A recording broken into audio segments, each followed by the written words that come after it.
Libro de Daniel, capítulo 9, nos dice la Escritura que en el año primero de Darío, hijo de Asuero, de la nación de los Medos, que vino a ser rey sobre el reino de los Caldeos, en el año primero de su reinado, yo, Daniel, miré atentamente en los libros el número de los años de que habló Jehová al profeta Jeremías, que habían de cumplirse las desolaciones de Jerusalén en 70 años. Y volví mi rostro a Dios el Señor, buscándole en oración y ruego, en ayuno, cilicio y ceniza. Si alguno de vosotros ha tenido que pagar alguna multa de tráfico o los habituales impuestos que suponen un saqueo al ciudadano, encuentras todo tipo de facilidades. Entras en la página web, puedes hacer el pago por transferencia, por tarjeta bancaria, por PayPal, como quieras, metes el número de tu tarjeta, antes de que le des a OK, ya lo han cobrado. Increíble. Pero cuando se trata de subvenciones, o de las ayudas que dan y prometen los políticos para si pones placas solares te pagamos la mitad de lo que eso supone, o si cambias la caldera te vamos a pagar el 90%, o cualquiera de las ayudas que supuestamente dan, por menos hablan de esto, solicita una ayuda y verás la rapidez. Todo tipo de laberintos. Entras en la página donde te van a dar la ayuda y acabas con dolor de cabeza después de 3 horas de intentar deducir cuál es el camino que tienes que seguir para llegar a lo que te están ofreciendo. Todo es un laberinto monstruoso y acabas invirtiendo una cantidad de tiempo estratosférica y frustrado en grado superlativo porque te demuestra el gobierno de turno que eres un incompetente navegando en Internet, porque no sabes llegar a donde tienes que llegar. Así que al final desistes, por aburrimiento y por frustración. Bien, pues esto es lo que nos ofrecen los gobiernos humanos. El gobierno divino nos ofrece todo lo contrario. Si aquí encontramos la mentira, la ocultación y ver cómo te enredan de todo, por todo y para todo, para que no llegues a ningún sitio, en el reino de los cielos tenemos un camino abierto que nos va directamente a explicar cuál es el proceso de la redención y cómo se lleva a cabo la salvación del pueblo de Dios. Tenemos un Dios cuya palabra siempre se cumple, tanto cuando habla de bendiciones como cuando habla de maldiciones. Siempre se cumple. Tenemos un Rey soberano al que siempre y en todo momento tenemos acceso para elevar nuestras súplicas. Si nosotros quisiéramos hablar con el Rey, lo tenemos claro, no vamos a hablar en la vida. Pero resulta que el Dios eterno que hizo los cielos y la tierra, que nos ha dado su ley y que nos ha dado a Cristo, tenemos acceso inmediato para acudir a su trono en cualquier momento, en cualquier necesidad. Así que mientras que los hombres ni nos podemos fiar de nada de lo que dicen nuestros gobernantes, resulta que tenemos un Dios en los cielos que sí que escucha a su pueblo. Él cumplió sus amenazas contra Israel por su idolatría y su ataque permanente a la ley de Dios. Por eso está Daniel donde está y por eso Israel está como estaba. A causa de los pecados de Israel, Daniel había sido arrancado de su país a la fuerza con apenas 15 años de edad, por lo que no había tenido un conocimiento exacto de la situación por la que había estado atravesando Israel durante los últimos siglos. Ellos no tenían acceso a Internet ni a documentación para saber qué es lo que ha pasado por aquí o por allá. Pero ahora, después de leer al profeta Jeremías, se quedó impactado con la precisión con la que el profeta define la situación real de Israel y de Judá. Y ante esta cruda realidad, lo primero que hace es orar. El versículo 3 nos dice, volví mi rostro a Dios, el Señor, porque se ha quedado impactado. Es importante señalar que aunque Daniel se había impuesto el deber de orar 3 veces al día y esto formaba parte de su conducta habitual, sí que hay otros momentos donde además de sus 3 veces al día también oraba, como es el caso que nos ocupa. Ahora que ha descubierto el mal en Israel con precisión absoluta, tiene la necesidad de reforzar su vida de oración y lo hace con reverencia y humildad. Volví mi rostro a Dios, el Señor. Fijaos que con este nombre también se define a Cristo. lo cual nos muestra la unidad de la divinidad. Volví mi rostro a Dios el Señor. Este término enfatiza la absoluta soberanía de Dios sobre sus criaturas. Así que Daniel se acerca a Dios. Si tú a alguien le dices Señor, es que tú eres el siervo. Pues así se está acercando Daniel, como un siervo, reconociendo la grandeza y autoridad de Dios. Y lo hace con una actitud humilde. No solamente lo expresa con sus palabras, sino también su cuerpo muestra esta disposición, porque dice que le buscó en oración, es decir, elevó sus peticiones delante de Dios, con ayuno, cilicio y ceniza. Con lo cual había un signo externo que manifestaba también el dolor que había en su corazón por la situación que había descubierto sobre el pueblo de Israel y sobre la situación en la que se encontraban. Hoy veremos 2 puntos con algunos subpuntos que nos van a hablar sobre este cuadro que aquí aparece delante de nosotros. Vamos a ver en primer lugar un aspecto de la oración y en segundo lugar 3 aspectos de la humildad. Así que vamos a ver un aspecto en la oración. Un principio central en las Escrituras es que Dios es absolutamente soberano sobre la historia en el reino de los hombres. Esto los hombres no lo quieren aceptar, pero Dios es soberano en la historia. Él hace su voluntad en los cielos y en la tierra. No hay nadie que detenga su mano ni le diga ¿qué haces? Nadie. Él hace su voluntad. Es Él quien determina quiénes son sus hijos y quiénes no. Él lo determina, no son los hombres los que levantan la mano y quieren. Es Dios quien determina a quiénes va a tomar como hijos adoptivos. Como hace cualquier padre, una familia decide si quiere tener hijos adoptivos o no. Pues Dios hace exactamente lo mismo. Pero su soberanía no quiere decir que los creyentes sean pasivos ante su voluntad. Dios ha determinado unas cosas, pero esto no quiere decir que nosotros nos sentemos tranquilamente para que sea lo que Dios ha decidido y nosotros no hacemos nada más. Esto no funciona así. Daniel, aunque sabe que Dios ya ha determinado el fin del exilio, ora fervientemente para que se cumpla la voluntad de Dios. Y de esta manera pone su mente en sintonía con la mente de Dios y con la revelación que él ha hecho a través del profeta Jeremías sobre los años que tendría que durar la cautividad. Pero la pregunta de muchos podría ser, ¿por qué ora Daniel si Dios ya ha decretado el fin del cautiverio? Si ora Daniel o no ora Daniel, daría igual, porque al final Dios va a ejecutar lo que ha determinado. Pues a esto hay varias respuestas que se desprenden al conocer las Escrituras y ver cómo Dios actúa y qué es lo que demanda. Por eso oramos, porque es un mandato. Orad sin cesar, es un mandato, por eso oramos. Pero también porque la oración es el medio por el cual Dios cumple su voluntad. Porque Dios no solo ordena el fin, sino también los medios. Dios no solamente ordena el fin, sino también los medios. Y uno de los medios es la oración. Es la oración. Nosotros estamos aquí porque hemos nacido. Este es el fin. Dios nos trajo a la vida física. Pero Dios también utilizó unos medios a nuestros padres. Porque nuestros padres se conocieron, se casaron, nosotros estamos aquí. Por lo tanto, Dios usa los medios para sus fines. Y esto es lo que hay en la oración. En Ezequiel 36, Dios promete restaurar a Israel y añade, aún seré solicitado por la casa de Israel para hacerles esto.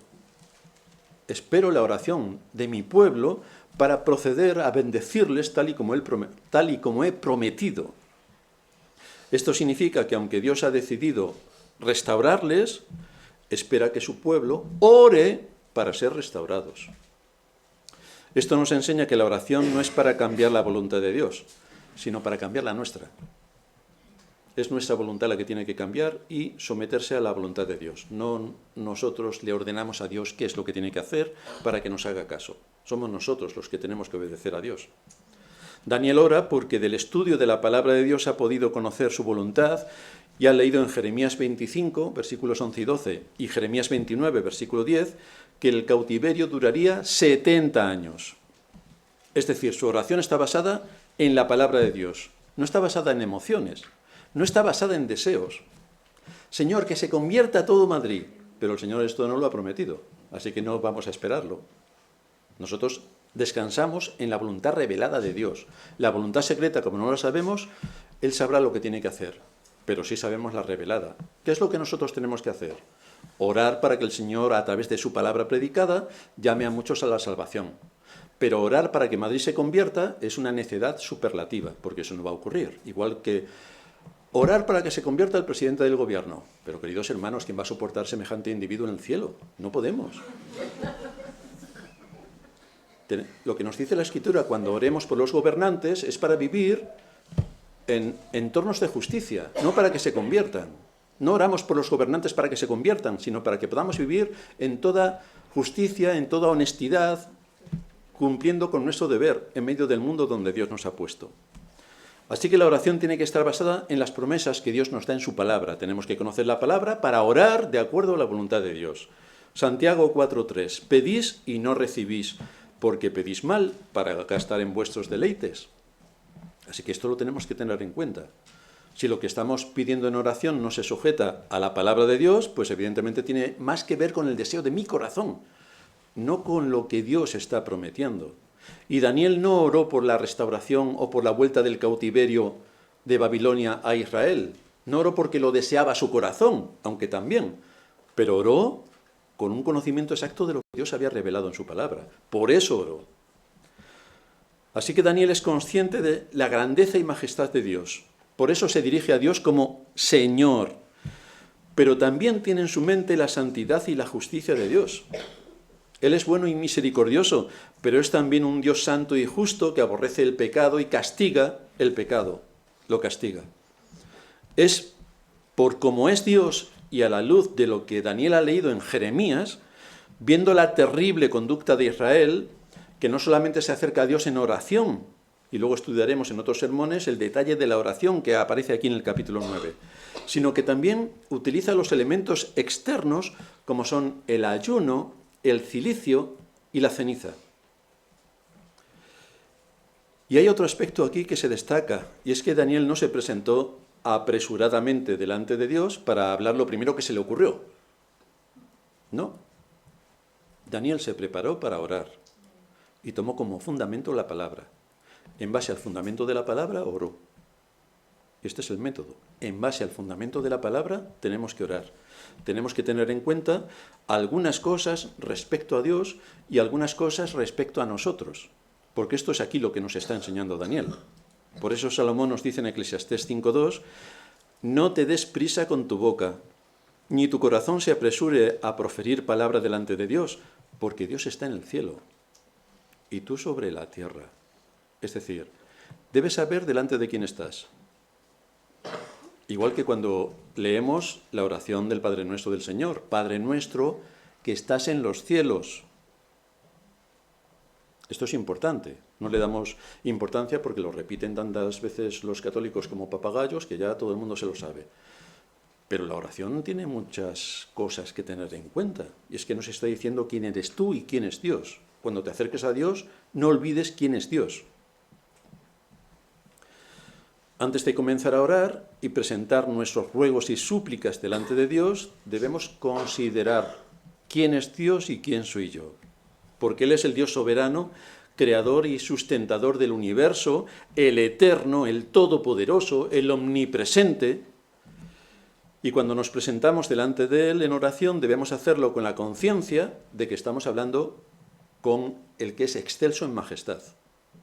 Si pudiéramos entrar en su trono, nos quedaríamos impactadísimos, porque estamos ante el trono de la gracia de Dios.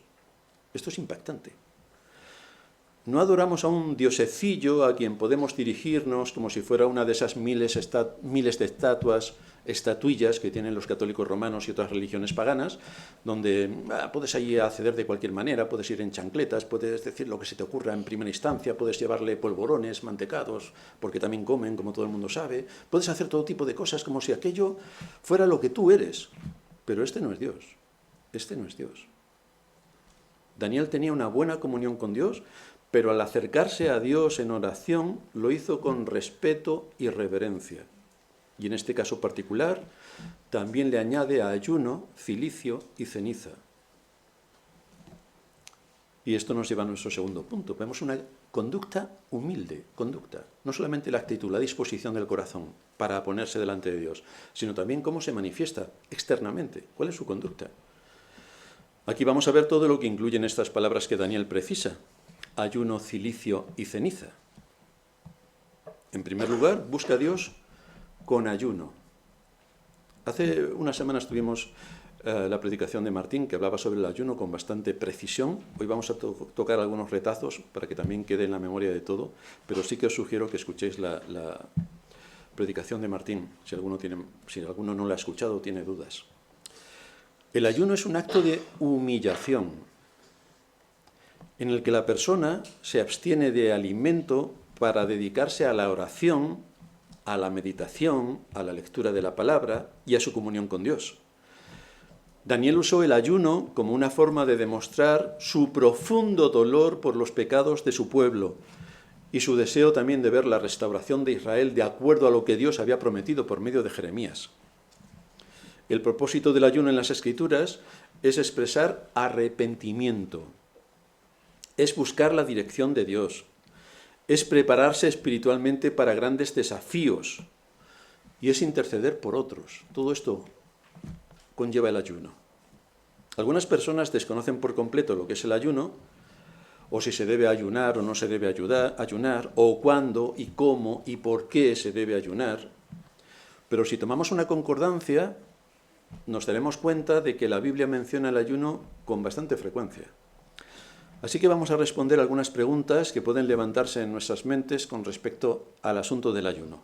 Y la primera tiene que ver precisamente con esa ignorancia general que hay y que la vemos en la cristiandad sobre un asunto que la Biblia toca. ¿Por qué hay tanta ignorancia sobre el ayuno? Pues hay múltiples respuestas. En primer lugar, porque muchos han reaccionado al trasfondo católico romano del cual han salido y por lo tanto la primera idea que aparece sobre el ayuno es la abstinencia de ciertos alimentos en ciertos periodos del año con el fin de obtener méritos delante de Dios. Todos recordamos que en el tiempo de Cuaresma, seas católico o no, esto es artículo 33, no se permite comer carne, pero sí acelgas y espinacas, que hay que tener mala idea. Vaya, ¿y por qué no puedes comer carne? ¿Y por qué sí acelgas y espinacas? Bueno, si algo aborrecía en mi casa era esto: no me invitéis a comer acelgas o espinacas, porque no comeré. Pero este tipo de ayuno no es el que encontramos en las Escrituras. No existe ni un solo mandato que ate al cristiano a guardar ciertos ayunos en épocas específicas. Porque llega Navidad, ayunamos, porque llega Semana Santa, porque llega Año Nuevo, porque llega... No hay nada en la Escritura que nos diga, cuando llegue tal fiesta tienes que ayunar. No, no hay nada, cero. La única ordenanza de la ley respecto al ayuno era la que se llevaba a cabo en el día de la expiación. Pero esa ordenanza no está vigente hoy porque la ley ceremonial fue cumplida por Cristo. Esto pertenecía a los judíos. Que yo sepa, nosotros no somos judíos y además ni queremos serlo. Así que esto tenía que ver con la ley ceremonial, que ya fue abrogada. Los creyentes no estamos sujetos a ninguna ley ceremonial.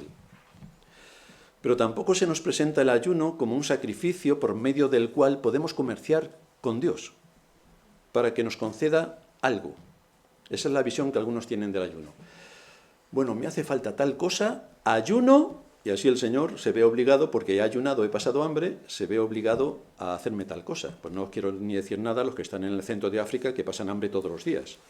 Deberían ser ricos, más ricos que nosotros. Y no lo son. Así que eso parece que no funciona de esta manera. Yo hago esto para que Dios me dé lo otro. Un intercambio, que más parece un chantaje. Si hago esto, me darás lo otro. Pero esto es un chantaje, con Dios no hay chantajes. Pero cuando estudiamos la historia del pueblo de Dios, tanto en el Antiguo como en el Nuevo Testamento, podemos ver que en ocasiones específicas los creyentes ayunaban para ponerse en sintonía con Dios. En ocasiones específicas, cuando ellos querían, no de acuerdo a una festividad, sino cuando querían. Esto es lo que David hizo cuando el hijo que tuvo con Betsabé enfermó gravemente y luego murió. Pero mientras que estaba enfermo, nos dice el libro 2 de Samuel, capítulo 12, versículo 16, que David rogó a Dios por el niño y ayunó David y entró y pasó la noche acostado en tierra. David quería de alguna manera comerciar con Dios. Yo hago ayuno para que ocurra algo, pero así este no es el plan. Hasta el malvado Acab ayunó al escuchar la terrible sentencia que Dios pronunció sobre su casa a través del profeta Elías. Dice el libro primero de Reyes, capítulo 21, versículo 27. Sucedió que cuando Acab oyó estas palabras, rasgó sus vestidos y puso cilicio sobre su carne, ayunó y durmió en cilicio y anduvo humillado. Esto externamente estuvo muy bien, pero en el corazón no había ningún cambio. Por lo tanto, cuando pasó esta época, volvió a sus antiguos andares, es decir, un hijo de Satanás. Nehemías ayunó al escuchar el estado en el que se encontraba la ciudad de Jerusalén. Lo encontramos en Nehemías 1:4. Cuando oí estas palabras me senté y lloré e hice duelo por algunos días y ayuné y oré delante del Dios de los cielos. Se quedó impactado también como Daniel de tener conocimiento de en qué situación se hallaba la ciudad santa. Se quedó destrozado. Por eso oró. En este caso es lícito. Lo mismo hicieron los israelitas en el tiempo de Esther ante la amenaza de Mardoqueo. Dice Esther 4:16, ve y reúne, estaba hablando Esther, ve y reúne a todos los judíos que se hallan en Susa, y ayunad, Susa es donde está Daniel en estos momentos, y ayunad por mí, y no comáis ni bebáis en 3 días, noche y día. Yo también con mis doncellas ayunaré igualmente, y entonces entraré al ver al rey, aunque no sea conforme a la ley, y si perezco, que perezca. Pero aquí estaba intentando salvar a los judíos de una matanza que habían urdido hábilmente para acabar con ellos. ¿Y qué podemos decir de los ninivitas cuando escucharon la predicación de Jonás? Jonás 3:7 hizo proclamar y anunciar en Nínive el rey, diciendo, hombres y animales, bueyes y ovejas no gusten cosa alguna, no se les dé alimento ni beban agua. Aquí el ayuno ya es para todo ser viviente. Sino cúbranse de cilicio hombres y animales, y clamen a Dios fuertemente, y conviértase cada uno de su mal camino, de la rapiña que hay en sus manos.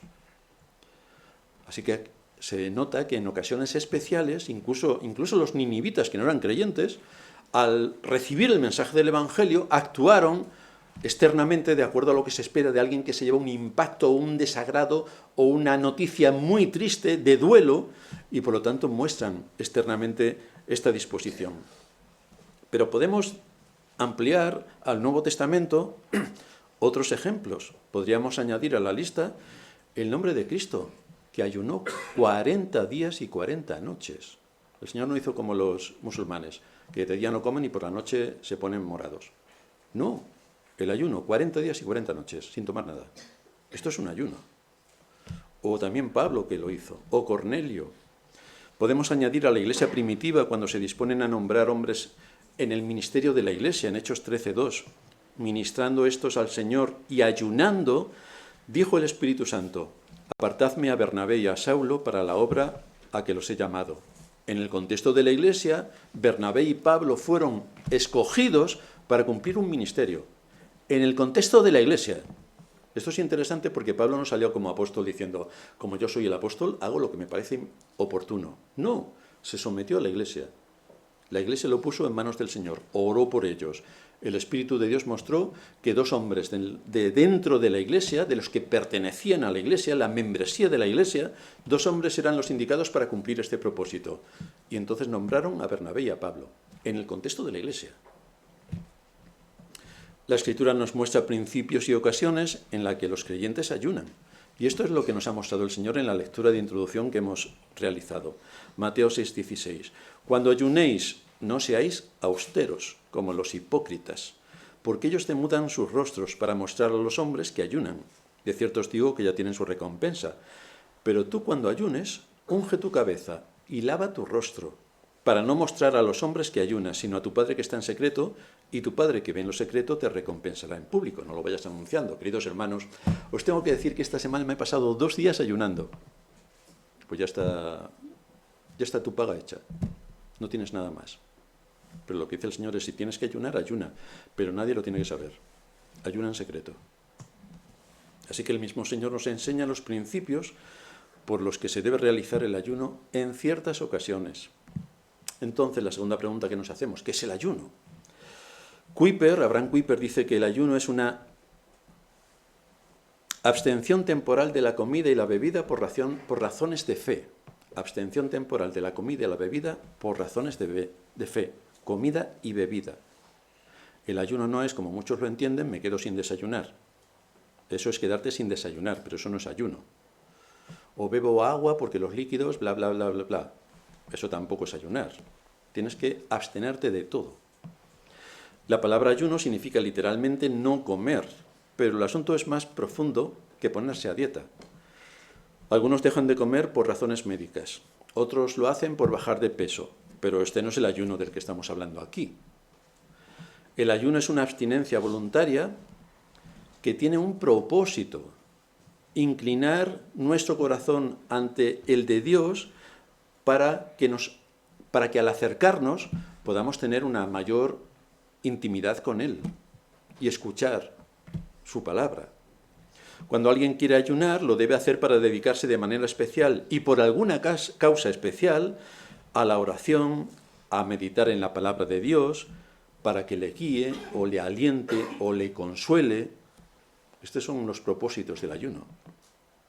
Si observáis bien cómo se desarrolla nuestra vida en la tierra, resulta que nuestro cuerpo ocupa prácticamente todo el tiempo. Trabajamos para comer. Estamos esperando que lleguen las horas de la comida para saciar nuestro apetito, o para saciar nuestra sed, o para el entretenimiento, o para las vacaciones, o todo es para satisfacer las necesidades de nuestro cuerpo. Hacemos todo lo que hacemos para satisfacer las necesidades de nuestro cuerpo. De manera que queda muy poco tiempo para meditar en la palabra y orar. Nuestro espíritu, porque invertimos mucho en el cuerpo. ¿Y cuánto invertimos en el espíritu? Llegarán situaciones que nos harán echar a un lado cosas que son lícitas, como el comer o el beber. Una noticia triste, algún impacto de algo que ha ocurrido en nuestro entorno que nos ha dejado realmente por los suelos. Queremos no tener ninguna distracción en nuestra comunión con Dios y entonces nos centramos en ayunar. Y esto nos lleva a una tercera pregunta. ¿Cuándo es apropiado para un hijo de Dios ayunar? Pues cuando estudiamos las Escrituras hay diversos entornos en los que esto se puede dar. El ayuno puede ser privado, que lo hace una persona sola, o puede ser público, que lo hace una iglesia, por alguna necesidad especial que tenga y quiere escuchar la voz de Dios y ponerse en sintonía con Dios para actuar de acuerdo a lo que Dios les diga. Los creyentes, el pueblo de Dios, solía ayunar bajo ciertas circunstancias. Ayunaban cuando se encontraban en medio de un gran pesar por causa de su pecado, como es el caso que aquí nos relata Daniel. Por causa del pecado de Israel, es lo que va a hacer Daniel. Y también por algunas otras cosas. Por ejemplo, Esdras, en el capítulo 10, versículo 6 de su libro, nos dice que no comió pan ni bebió agua porque se entristeció a causa del pecado de los del cautiverio. Es decir, van al cautiverio y siguen pecando. Pero no nos extraña porque ya sabemos que cuando Nabucodonosor sacó aquella estatua de 30 metros de altura, que todos se inclinaron excepto Daniel y sus compañeros. También ayunaba el pueblo de Dios como una manifestación de profundo dolor, como cuando David se enteró de la muerte de Abner, el general de Saúl. Y dijo en el segundo libro de Samuel 3:35 está: así me haga Dios y aún me añada, si antes de que se ponga el sol gustare yo pan o cualquier otra cosa. Por el disgusto que se había llevado debido a la muerte de un general valioso, aunque fuera del ejército opuesto, David ayunó. En las Escrituras encontramos al pueblo de Dios ayunando también en medio de circunstancias difíciles, como cuando fueron atacados por Moab y Amón, el pueblo de Israel en los días de Josafat. En el libro segundo de Crónicas, capítulo 20, versículo 3, nos dice: entonces él tuvo temor y Josafat humilló su rostro para consultar a Jehová e hizo pregonar ayuno a todo Judá. Esto fue un ayuno colectivo, por algo impactante y a nivel colectivo que también había ocurrido.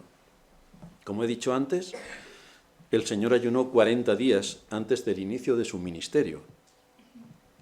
Siendo el Hijo del Dios encarnado, dependía totalmente de su Padre, y ese sentido de dependencia lo movió a buscar el rostro de Dios, no solamente en oración, sino también en ayuno. Este mismo matiz lo vemos también en la iglesia primitiva, cuando buscaron la dirección de Dios para elegir a sus oficiales. Hechos 13:3. Entonces, habiendo ayunado y orado, les impusieron las manos y los despidieron. Siguieron la misma dinámica. Esto es ayunar. Así que la Biblia no plantea una forma rígida de ayunar. Puede ser un ayuno individual o colectivo. Puede ser un día o más días. Pero sea de un modo u otro, lo importante es la disposición por la que nos presentamos delante de Dios. ¿Con qué disposición? ¿Qué es lo que vamos a hacer? ¿Qué es lo que vamos a pedir? ¿Cómo hemos estudiado las Escrituras para estar en sintonía con lo que Dios demanda y escuchar su voz? Luego, tras el ayuno, encontramos la señal externa que mostraba el profundo pesar por algo que había ocurrido. Buscó a Dios, nos dice, con cilicio y ceniza.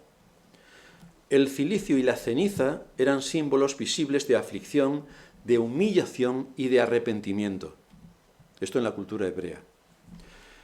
El cilicio era una tela áspera hecha de pelo de cabra, que se usaba como ropa en tiempos de duelo y de arrepentimiento, igual que aquí en nuestra cultura, cuando alguien muere, el luto es el color negro, y van todos de negro, pues en la cultura hebrea era vestirse con cilicio. Representaba la negación de la comodidad personal para centrarse en Dios. Era una señal externa. Nehemías se vistió de cilicio y oró por la restauración de Israel. Lo encontramos en Nehemías 9. El día 24 del mismo mes se reunieron los hijos de Israel en ayuno y con cilicio y tierra sobre sí. Y ya se había apartado la descendencia de Israel de todos los extranjeros y estando en pie confesaron sus pecados y las iniquidades de sus padres. Por eso estaban con este duelo, por todos los pecados que habían salido a la luz y de los cuales se arrepentían. El rey de Nínive se arrepintió con ayuno, cilicio y ceniza cuando Jonás predicó sobre el juicio que se avecinaba si no se arrepentían. En Jonás 3:6 se nos dice que llegó la noticia hasta el rey de Nínive y se levantó de su silla, se despojó de su vestido y se cubrió de cilicio y se sentó sobre ceniza. Una expresión de profundo dolor y de humillación. ¿Qué es más humillante que estar sentado o ponerte ceniza encima y vestir con estas ropas espantosas? La ceniza, que aparte del cilicio se menciona, se usaba como señal externa de humillación y tristeza por el pecado. La gente se cubría de ceniza o se sentaba sobre la ceniza. Esto es lo que hizo Job también. En Job 42:6, por tanto me aborrezco y me arrepiento en polvo y ceniza. Así que tanto el ayuno como el cilicio y la ceniza estaban muy unidos para expresar la carga que esa persona tenía con algún asunto grave que afligía su alma. Así lo demostraban. ¿Y a qué conclusión nos lleva esto? Lo que vemos al inicio del capítulo 9 de Daniel es el impacto que él sufrió al enterarse de todo lo que había pasado en Israel. Este hombre tenía más de 80 años de edad, más de 80 años, con una vida muy ocupada como alto funcionario en 2 imperios, pero ni bajó la guardia en cuanto a su vida de oración porque lo tenía integrado en su actividad diaria, el apartarse 3 veces a orar, ni pasó por alto llevar delante de Dios no solamente su pecado, sino también el pecado de su pueblo, como veremos en otros sermones sobre la oración que aquí desarrolla. Le afectó enormemente leer los graves pecados que Jeremías identificó sobre Israel y las severas advertencias de lo que ocurriría si no se arrepentían. Y no se arrepintieron. Por lo tanto, las consecuencias llegaron. Al ver y comprender toda esta escena, es por lo que Daniel se pone delante del Señor clamando por su misericordia. Misericordia hacia un pueblo que aborreció su nombre y despreció su ley. Y por eso llegaron los 70 años de cautiverio. Y lo mismo encontramos en Cristo, cuando antes de ser crucificado se retiró a orar. Y la Escritura nos dice que el dolor era tan intenso que sudaba gotas de sangre, por el dolor intenso de la muerte a la que se exponía. Aquello era terrible. El Señor dijo: Padre, si es posible, pase de mí esta copa, pero que no sea mi voluntad, sino la tuya. Estaba orando para tener fortaleza a la hora de asumir los pecados de su pueblo. pecados por los que Él iba a pagar con su vida para darnos a nosotros la vida. Él oró para someter su voluntad a la de su Padre, y así cumplió con la promesa establecida ya en Génesis 3 sobre la redención. En Cristo se cumplió todo lo que las promesas del Antiguo Testamento habían hablado a través de los profetas. Él llevaría a cabo, según el propósito eterno de Dios, la consumación final para que todos aquellos que el Padre le dio, a los que el Espíritu Santo resucitó, llegasen a la salvación por medio de la obra meritoria de Cristo, que fue quien pagó por nuestros pecados en la cruz y nos presentó limpios y sin mancha delante de Dios. Así que en todo esto está envuelto Daniel. Está orando delante de Dios, muestra su pesar profundo con estas muestras de ayuno, cilicio y ceniza, y nos muestra también a nosotros cuál es el camino que tenemos que llevar a cabo cuando realmente las cosas se ponen peor de lo que hemos imaginado, cuando estamos en medio de tormentas angustiosas que combaten dentro del alma, y entonces tenemos que parar las cosas del mundo en el que estamos viviendo y centrarnos un día, 2 días, lo que sea necesario para escuchar la voz de Dios, que nos guíe, que nos dirija, que nos aliente, que nos consuele, que nos siga dando de su palabra para seguir en el camino.